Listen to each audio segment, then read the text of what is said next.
President Al-Assad Geneva conference should produce clear results with regard to fight against terrorism in Syria.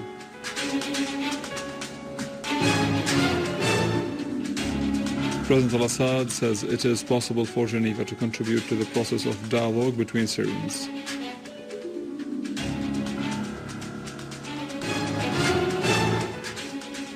And Syrian Arab Army units achieve progress on several axes and eliminate dozens of terrorists.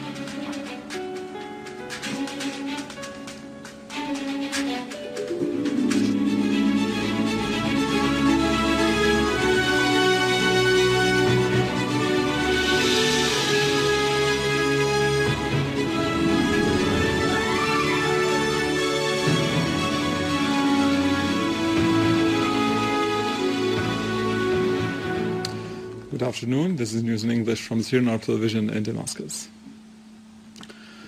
President Bashar Al-Assad met with the official delegation that is going to participate on behalf of Syria in Geneva II conference. The president gave his instructions to preserve Syria's sovereignty and refuse any foreign interventions in Syria's internal affairs. The president asserted that any political solution requires first and foremost stopping terrorism and exerting pressures on the countries supporting it.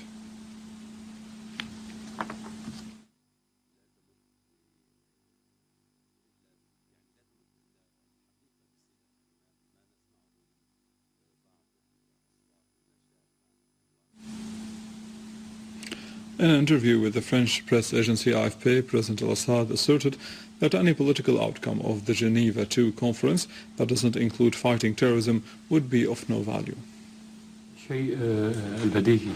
The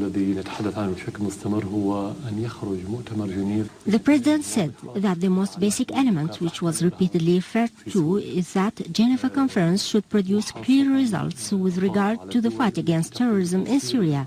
In particular, it needs to put pressure on countries that are supporting terrorism by sending terrorists money and weapons to terrorist organizations, especially Saudi Arabia and Turkey. And of course, the Western countries that provide political cover for these terrorist organizations. The President added that this is the most important decision that Geneva II could produce, emphasizing that any political solution that's reached without fighting terrorism has no value. There can be no political action when there is terrorism everywhere, not only in Syria, but in neighboring countries as well. And in the same interview, President Al-Assad announced that in case there was a public desire for the Syrian people and by the Syrian people, he would not hesitate to run for a second time for presidency. The President said that his running for the presidency depends on two things. It depends on personal aspirations or a personal decision on the one hand and on a public opinion in Syria on the other.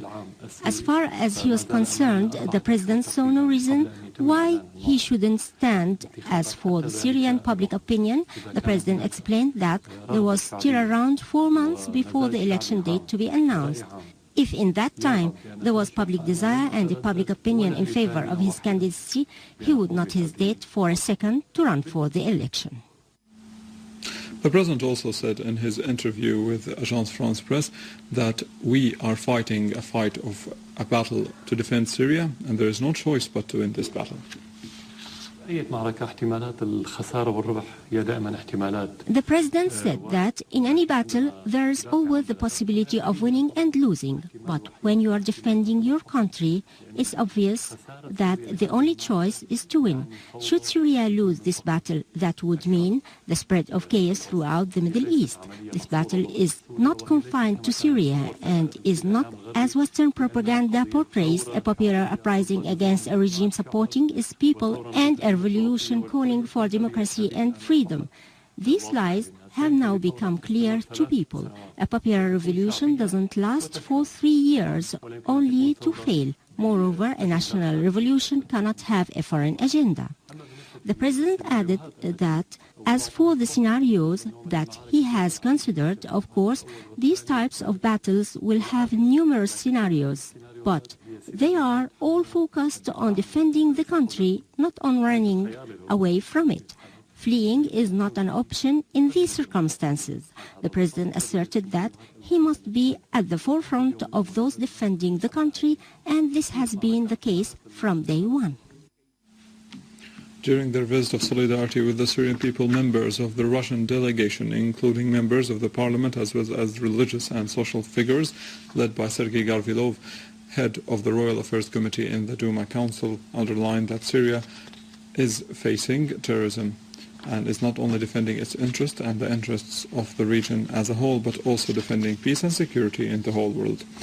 The Russian delegation met with President Bashar Al-Assad, who considered Russia's stances towards Syria and the region as very important, being based on international principles and laws and being in the interest of all people, especially the Russian and the Syrian peoples, asserting that the Syrian people are facing terrorism and foreign interference, adding that the pressures exercised on Syria is similar to the pressures which has been exercised for long years on Russia and China, because the West has a long history of colonialism and the Western countries have a problem with any independent country.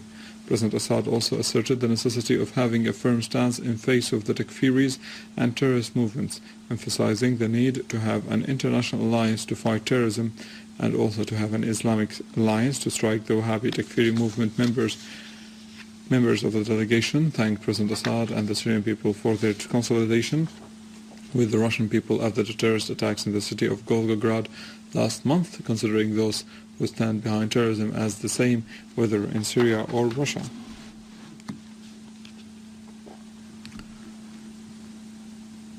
Within the same context, Minister of Information Omran Zabi met the Russian delegation, asserting the importance of their visit to convey the truth of what's happening in Syria, especially when there is a war on the Syrian media carrying out repeated attacks on its workers and institutions, blocking the transmission of Syrian channels on the satellites of Hotbird, Arabsat and Nilesat with the aim of preventing its voice from reaching the world.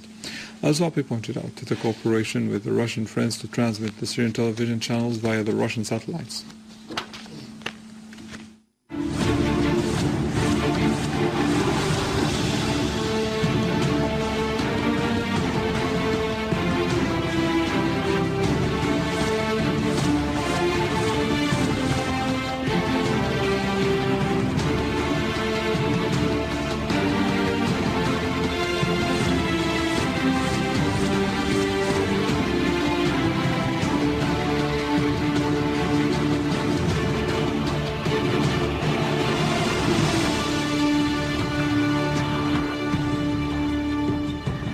Units of the Syrian armed forces have inflicted heavy losses on terrorists, some of whom are non-Syrians, killing or injuring them and confiscating their weapons in Sednaya town in Damascus countryside. A military source said that the army units have confronted a terrorist gang that tried to attack a Cherubim monastery in Sednaya town, killing and injuring most of the attackers and confiscating their weapons, some of which are Israeli-made rockets. Other units of the armed forces inflicted heavy losses on the terrorists on the vicinity of Al-Jumruk al-Qadim area in Dar al-Balad and destroyed their criminal tools. The source added that our units eliminated terrorists in Al-Qasr area in Al-Lajat in Dar'a eastern countryside. Among the identified killed is Muwaj al-Salim. Moving to Idlib countryside, where units of the armed forces killed scores of armed terrorist groups in Shallakh and Benin village, in Jabal al-Zawiya and the farms surrounding Hayle village. Among the identified killed, there are two Saudis, Muhammad Abdul Hadi and Fuad al-Masabani.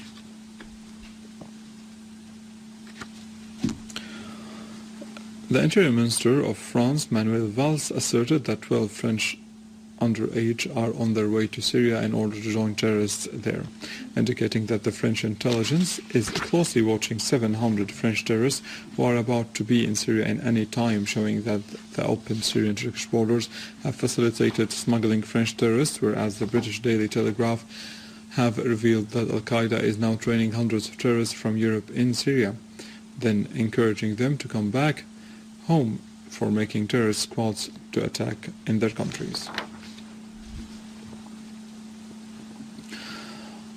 Russian Foreign Minister Sergei Lavrov said that Iran was an important country to solve the crisis in Syria as it affects stability in the whole region. Lavrov added that the so-called coalition of opposition powers was formed by external funders and that it put forward different conditions from the outset to take part in Geneva II conference. The 27th International Conference on Islamic Unity has concluded its activities in Iranian capital Tehran with consensus amongst the participating countries on the necessity to combat strife and sedition and to stand as one in the face of the Takfiri campaigns and attempts to distort the image of Islam, underlying the utmost importance of combating Takfiri thought. The final communiqué of the conference asserted that the Islamic nation is one and that political disputes should not be a catalyst for conflicts among the different Islamic schools of thought. It also called for condemning the collective or individual terrorist acts as any strife would be in the best interest of the enemies of Islam. Moreover, the communiqué voiced support of the participating countries to Palestine and Lebanon by stating that resistance is a legitimate right for people. It also vehemently denounced any attack against Palestinian people and their sanctuaries and the attempts made by the Israeli enemy to Judaize Jerusalem. It's noteworthy that the three-day conference has unanimously elected Syria's Grand Mufti Dr. Ahmed Badruddin Hassoun to be the President of the General Assembly of World Association for the Rapprochement of Islamic Schools of Thought. With this, we come to the end of our news for today. Thank you for watching. For more details about Syria and the region and to view this bulletin again, you can always visit our website in English, www.syriaonline.sy. Now to the latest business and market news with Vani Kunajian, but after a short break.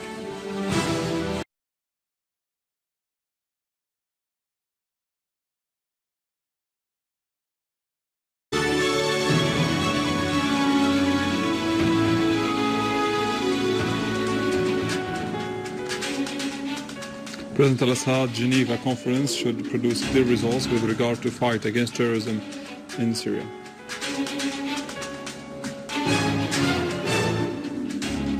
President Al-Assad says it is possible for Geneva to contribute to the process of dialogue and refuse any foreign interventions in Syria's internal affairs.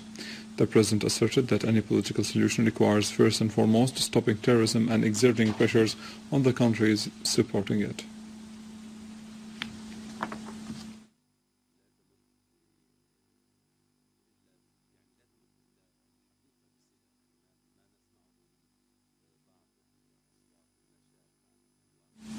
Between Syrians.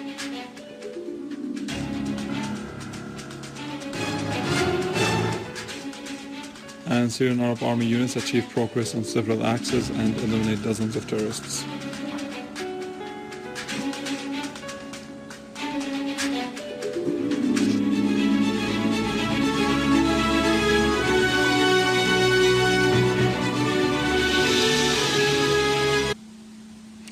In an interview with the French press agency AFP, President Al-Assad asserted that any political outcome of the Geneva II conference that doesn't include fighting terrorism would be of no value.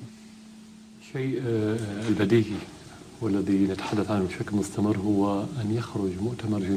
President said that the most basic element, which was repeatedly referred to, is that Geneva conference should produce clear results with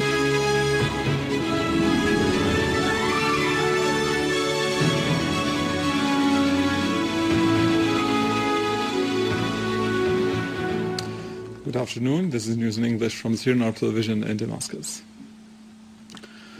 President Bashar Al-Assad met with the official delegation that is going to participate on behalf of Syria in Geneva II conference. The president gave his instructions to preserve Syria's sovereignty